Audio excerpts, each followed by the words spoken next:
You, John Fitzgerald Kennedy, do solemnly swear.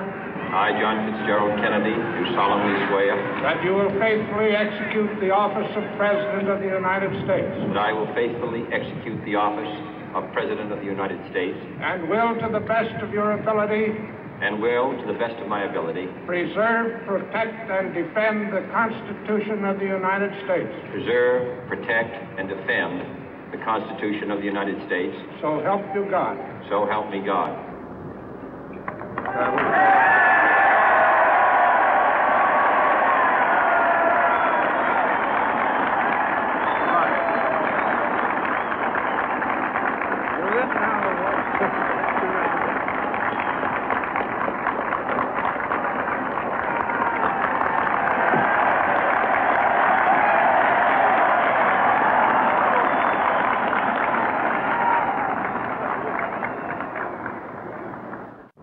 Vice President Johnson, Mr. Speaker, Mr. Chief Justice, President Eisenhower, Vice President Nixon, President Truman, Reverend clergy, fellow citizens. We observe today not a victory of party, but a celebration of freedom, symbolizing an end as well as a beginning, signifying renewal as well as change. For I have sworn before you and Almighty God the same solemn oath our forebears prescribed nearly a century and 3/4 ago. The world is very different now, for man holds in his mortal hands the power to abolish all forms of human poverty and all forms of human life. And yet the same revolutionary beliefs for which our forebears fought are still at issue around the globe. The belief that the rights of man come not from the generosity of the state, but from the hand of God. We dare not forget today that we are the heirs of that first revolution.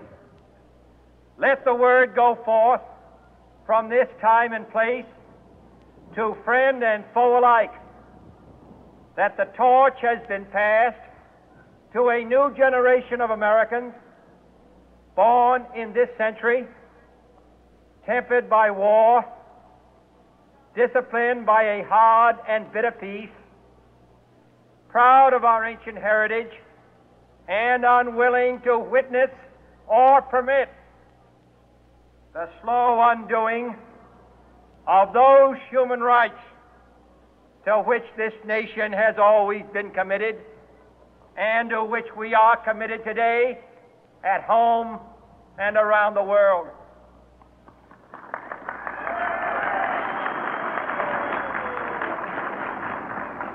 Let every nation know, whether it wishes us well or ill, that we shall pay any price, bear any burden, meet any hardship, support any friend, oppose any foe to assure the survival and the success of liberty.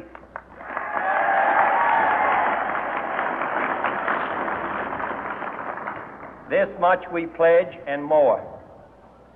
To those old allies whose cultural and spiritual origins we share, we pledge the loyalty of faithful friends.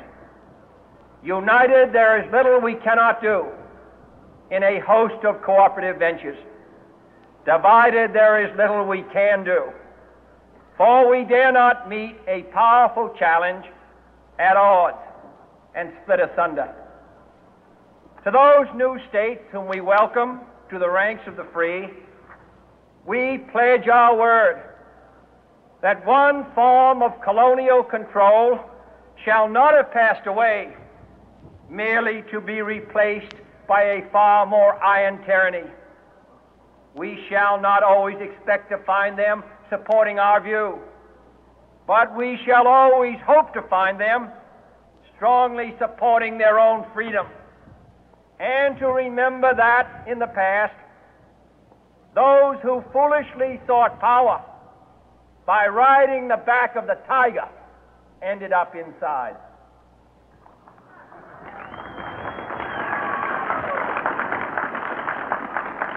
To those people in the huts and villages of half the globe struggling to break the bonds of mass misery, we pledge our best efforts to help them help themselves for whatever period is required, not because the communists may be doing it, not because we seek their votes, but because it is right. If a free society cannot help the many who are poor, it cannot save the few who are rich.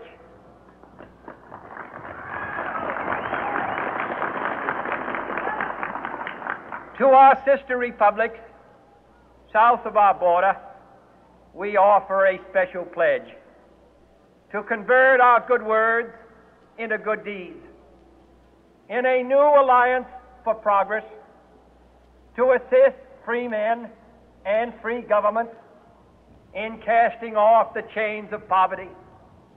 But this peaceful revolution of hope cannot become the prey of hostile powers. Let all our neighbors know that we shall join with them to oppose aggression or subversion anywhere in the Americas.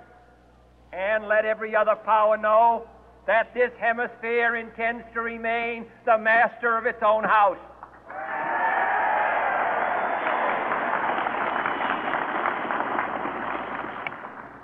To that World Assembly of Sovereign States, the United Nations, our last best hope, in an age where the instruments of war have far outpaced the instruments of peace, we renew our pledge of support to prevent it from becoming merely a forum for invective, to strengthen its shield of the new and the weak, and to enlarge the area in which its writ may run.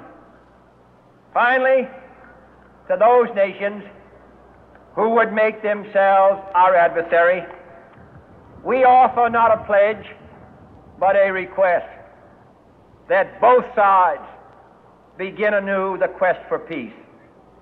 Before the dark powers of destruction, unleashed by science, engulf all humanity in planned or accidental self-destruction, we dare not tempt them with weakness, for only when our arms are sufficient beyond doubt can we be certain beyond doubt that they will never be employed. But neither can two great and powerful groups of nations take comfort from our present course, both sides overburdened by the cost of modern weapons, both rightly alarmed by the steady spread of the deadly atom, yet both racing to alter that uncertain balance of terror that stays the hand of mankind's final war. So let us begin anew, remembering on both sides that civility is not a sign of weakness, and sincerity is always subject to proof. Let us never negotiate out of fear, but let us never fear to negotiate.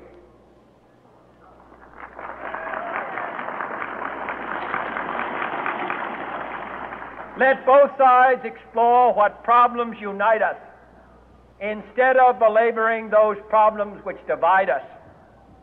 Let both sides, for the first time, formulate serious and precise proposals for the inspection and control of arms, and bring the absolute power to destroy other nations under the absolute control of all nations.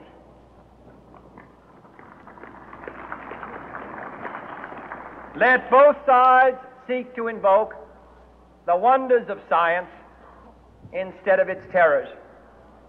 Together, let us explore the stars, conquer the deserts, eradicate disease, tap the ocean depths, and encourage the arts and commerce. Let both sides unite to heed in all corners of the earth the command of Isaiah to undo the heavy burden and let the oppressed go free. And if a beachhead of cooperation may push back the jungle of suspicion, let both sides join in creating a new endeavor, not a new balance of power, but a new world of law, where the strong are just and the weak secure and the peace preserved.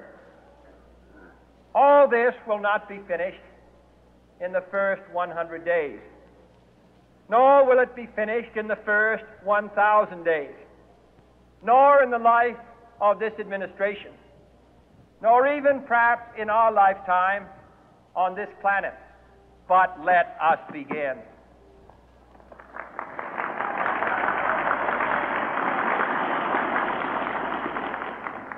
In your hands, my fellow citizens, more than mine, will rest the final success or failure of our course.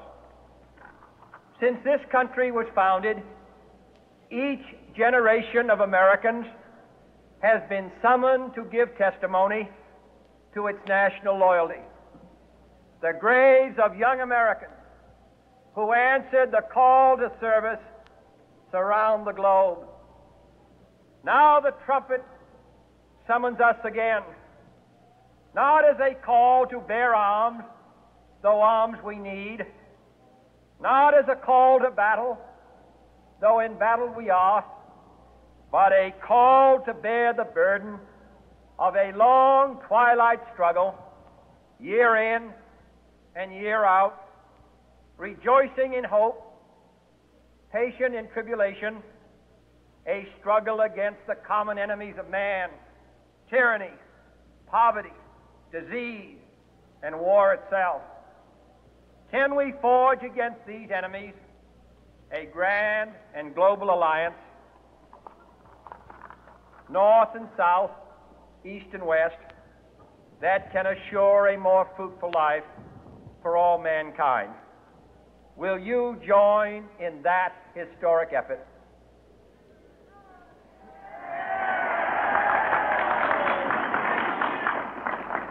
In the long history of the world, only a few generations have been granted the role of defending freedom in its hour of maximum danger. I do not shrink from this responsibility. I welcome it.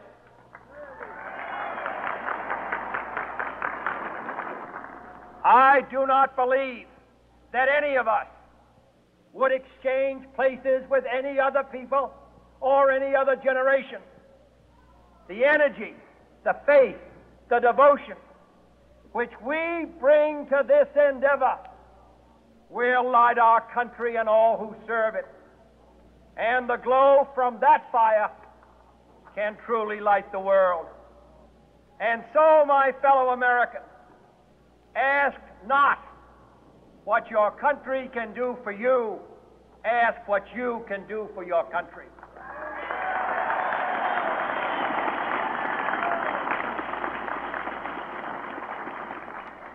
My fellow citizens of the world, ask not what America will do for you, but what together we can do for the freedom of man.